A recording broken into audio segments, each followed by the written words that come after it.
Next, we have Courtney from New York One. Hi, Mr. Mayor. How are you? Good, Courtney. How you been?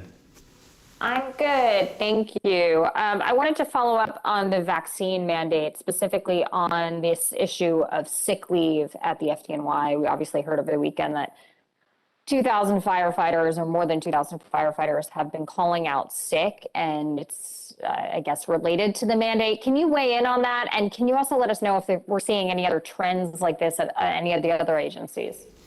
I'll start and I'll turn to Commissioner Nigro. Courtney, to your last point, no, we're not seeing that trend elsewhere to the best of my knowledge. Second, I want to say it is imperative that everyone come to work and do their job. The people of this city, the taxpayers of this city, rely upon all our public servants, particularly our first responders.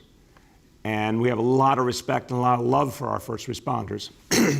But I'll tell you, the people are troubled. I've heard this plenty of times over the years. People get really troubled really quick when people don't show up to do their job if they're not really sick.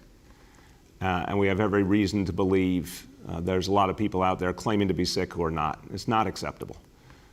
So the thing to do is to do the right thing, come to work, protect people as you took an oath to do. And look, this is something that we don't tolerate. In the end, when people do this kind of thing, there are consequences. I think the smart thing for everyone to do is to recognize this decision was made for the health and welfare of all New Yorkers. It was affirmed in the courts many, many times. The democratic process worked here. There were appeals, there were opportunities for reconsideration, and the court spoke. It's time to recognize this is the law. Get back to work protecting the people of this city. Commissioner Nigro. Commissioner Nigro, you may be on mute. Here I am. Yes, thank you very much. Since the mandate was issued, our medical leave spiked up, and we know that's related to protests against the mandate. It's obvious. Generally, 200 people come into our medical office every day. And this past week, it's been 700 a day.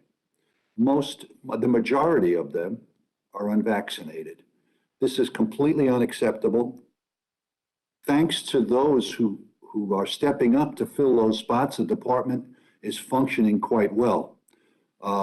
And I would say, too, our officers union, our fire officers union, is not participating in this medical leave and issued a statement as such.